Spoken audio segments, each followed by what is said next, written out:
자, 그 다음에 75쪽에 1번 혼성 오비탈 이론의 원리에서 동그라미 1번 혼성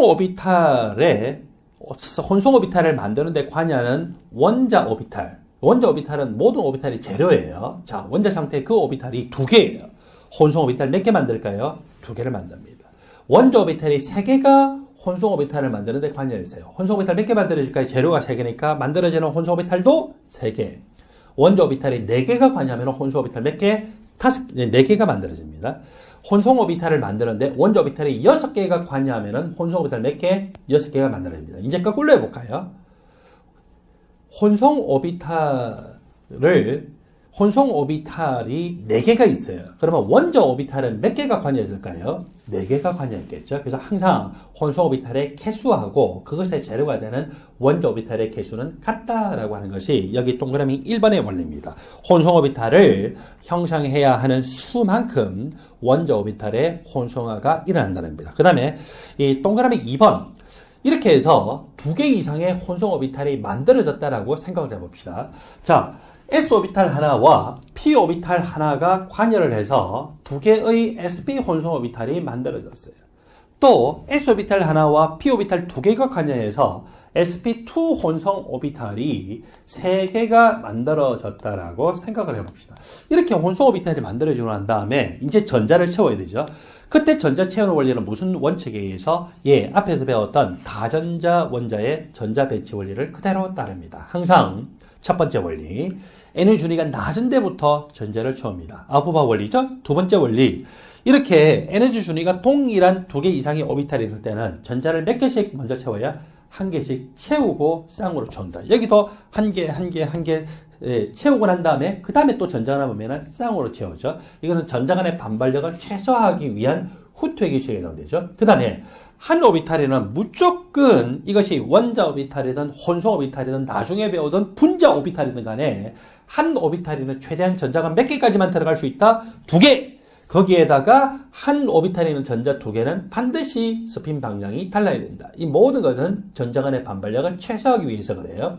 이것이 무슨 원리입니까? 파울리의 베타 원리죠. 그래서 이렇게 에너지 준위가 낮은 오비탈부터 전자를 채운다. 그리고 에너지 준위가 동일한 2개 이상의 오비탈에 전자를 채울 때는 홀 전자 상태로 먼저 채운다. 그리고 한 오비탈에 전자는 최대한 2개까지 채워질 때 그때 전자 2개는 스핀 방향이 반대다라고 하는 이 3가지 원리를 그대로 지켜야 됩니다.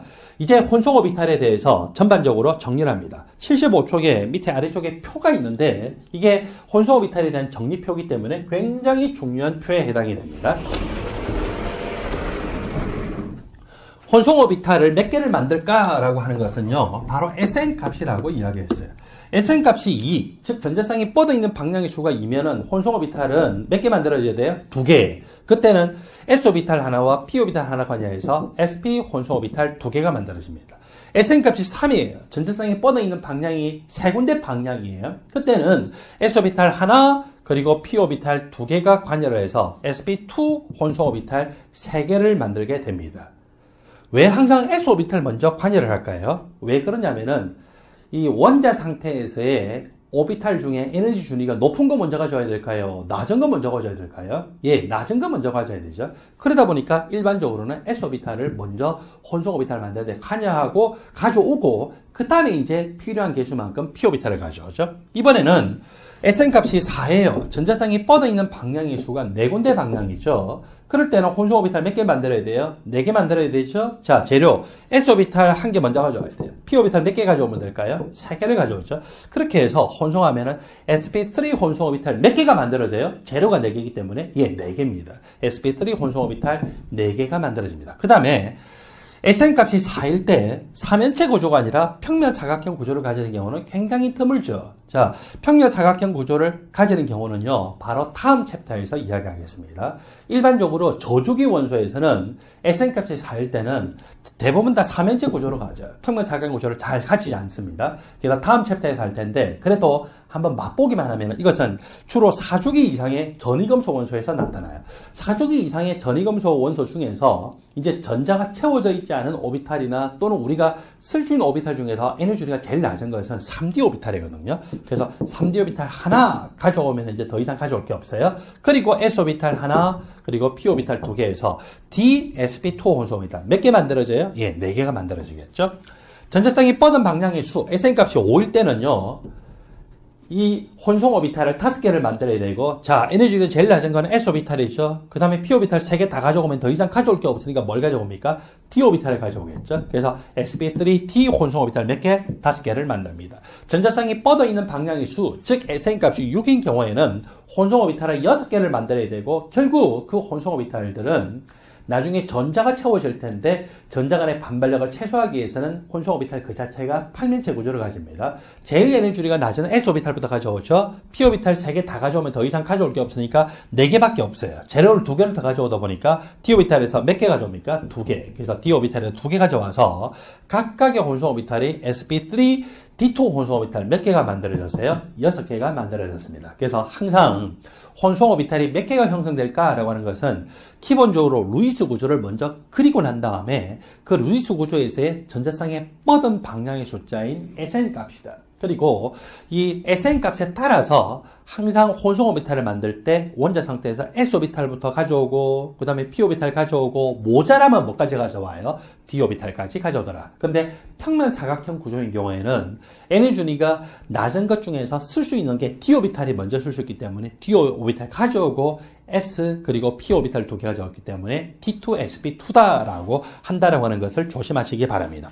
여러분들 교재 75쪽에 보니까 제일 밑에 이산화탄소 분자와 SiO2 분자의 구조가 어떻게 생겼냐 지금 비교를 하라고 있죠. 그래서 CO2와 SiO2 분자 구조를 비교를 해봅시다. CO2 분자에서 탄소라고 하는 것은 14족 원소예요. 원자과 전자가 몇 개입니까? 4개죠. 이걸 가지고서 산소하고 결합하는데 산소하고 결합할 때 양쪽으로 이렇게 이중 결합을 했어요. 물론 산소는 비공유 진제성을 2개씩 이렇게 가지겠죠. 탄소가 14족 원소고 원자과 전자 4개를 가지고서 이중 결합하는데 각각 전자 1개, 1개, 여기도 이중 결합하는데 전자 1개, 1개니까 원자과 전자 4개 다 썼어요. 4개 다 쓰고 산소도 공유 결합할 때 전자 이렇게 4가지고 결합하니까 이 탄소 주위에 전자쌍이 몇 쌍? 4쌍. 전자수로 따지면 8개, 8전자규칙 만족하죠. 이 산소를 기준으로 해도 전자쌍이 하나, 둘, 셋, 4개고 이렇게 8전자규칙을 만족하고 8전자규칙을 만족합니다. 전자쌍이 4쌍이라고 하는 것은 전자수로 8개이죠. 자, 이런 구조로 나타났고 여기서 우리가 앞에 혼성 오비탈 이론을 이제 시작을 했기 때문에 한번 정리를 해볼까요? 중심에 있는 탄소를 기준으로 하면은 혼성 오비탈 봅니다. 혼성 오비탈은 어떻게 구한다고요? 전자쌍이 뻗은 방향의 숫자죠. 이 탄소를 기준으로 하면 전자쌍 이쪽 방향 한 군데 방향, 오른쪽 방향으로 한 군데 방향, 2군데 방향이죠. Sn 값이 얼마입니까? 탄소의 Sn 값이 2예요. 따라서 무슨 혼성 오비탈을 만들어서 시그마 결합합니까? 무슨 혼성 오비탈? 예, Sn 값이 2니까 sp 혼성 오비탈을 만들어가지고 시그마 결합하는데 쓴다라고 생각을 합니다. 그 다음에 양쪽에 있는 산소를 볼까요? 왼쪽에 있는 산소를 보니까 전자쌍이 뻗는 방향이 한 군데, 그리고 비공유 진제쌍도 이쪽으로 한 군데, 이쪽 비공유 진제쌍도 이쪽으로 한 군데. 몇 군데 방향이에요? 3군데 방향이죠.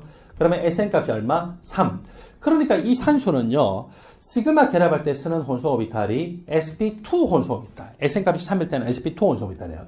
이 비공유 전자쌍도 sp2 혼성 오비탈이고, 이 비공유 진제쌍도 sp2 혼성 오비탈이죠. 물론 오른쪽에 있는 산소도 마찬가지예요. 전자쌍이 뻗은 방향이 하나, 둘, 3군데 방향이기 때문에 시그마 결합할 때 sp2 이 비공유 진제쌍, sp2 이 비공유 진제쌍, sp2 혼성 오비탈을 만들어서 결합한다라고 보는 거죠.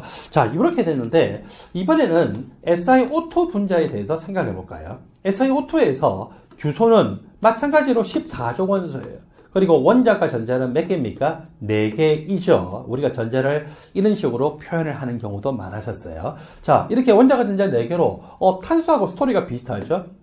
이렇게 탄소가 산소 2개와 결합하는 거나 SI가 O 2개와 결합하는 거나 마찬가지로 해서 따라서 SI고 O하고 이렇게 이중 결합을 하고 이렇게 된다면 모두 다 파리 전자 규칙을 잘 만족하면서 모두 해피한 것이 아닐까? 아니에요. 이런 식의 결합은 할 수가 없더라는 거죠.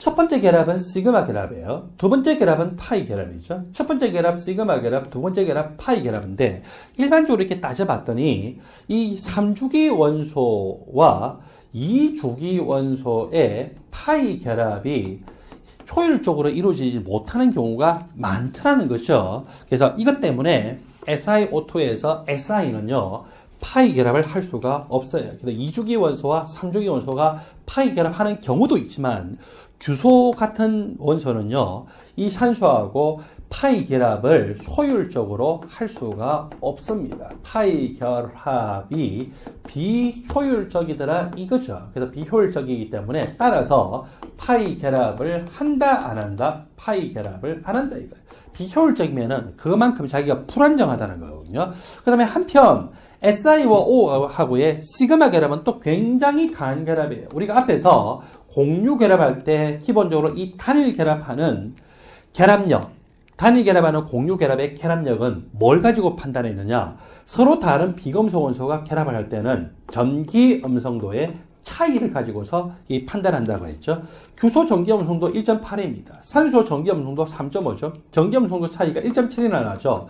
비금속 원소 간에 결합할 때 전기 음성도 차이가 크면 클수록 일반적으로 더 강한 공유 결합이다 하고 이거는 굉장히 강한 시그마 결합에 해당이 돼요. 따라서 시그마 결합이 이렇게 강한데 파이 결합이 비효율적이고 그런 파이 결합을 할 이유가 없이 규소는 자기 주위에 있는 산소와 오로지 무슨 결합만 한다고요? 시그마 결합만 하죠.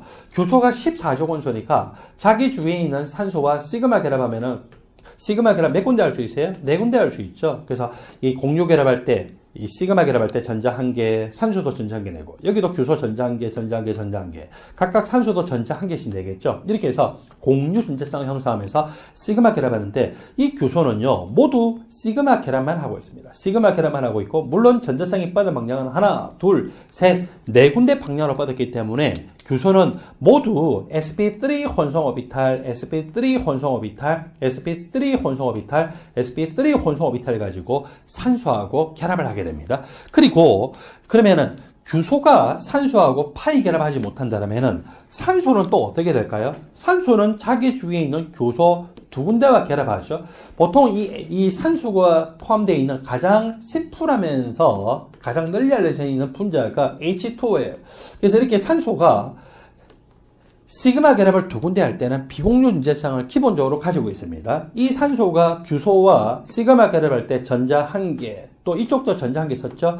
산소는 16조 원소예요. 원자가 전자 6개죠. 시그마 결합할 때 전자 1개 썼으면 총 전자 몇 개 썼어요? 2개 썼죠. 전자 몇 개 남았어요? 4개 남았죠. 따라서 이렇게 비공유 전자쌍 형태로 이 전자쌍을 또 2개를 더 갖고 있어요. 그래서 이 산소 주위에는 전자쌍이 총 몇 개냐면은 4개가 존재하고 있죠.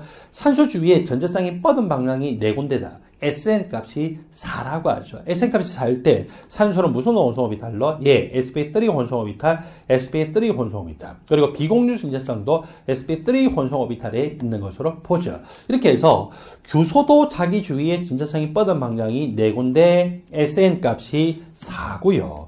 그리고 산소도 이 규소 2군데와 시그마 결합하고 비공유 전자쌍을 2개를 가지면서 전자쌍이 뻗은 방향 SN값이 4면서 sp3 혼성 오비탈을 사용합니다. 모든 규소는요, 자기 주위에 있는 산소 몇 개와 결합합니까? 4개. 모든 산소는 자기 주위에 있는 규소 몇 개와 결합합니까? 2군데 결합하죠. 물론 비공유 전자쌍을 하잖아요. 이 규소도 산소 몇 개와 결합한다? 4개와 결합한다. 이런 식으로 해서 3차원적으로 무한대로 계속 결합을 해서 결국 어떤 구조? 이런 구조 형태를 나타내죠. 그래서 여기서는 이 그리다가 이 3차원적으로 더 이상 표현할 수 없기 때문에 이 표현이 안 된 부분도 있는데 하여튼 규소는 자기 주위에 있는 산소 4개와 결합하고 산소는 자기 주위에 있는 규소 몇 개와 2개와 시그마 결합하는 이런 형태로 나타납니다.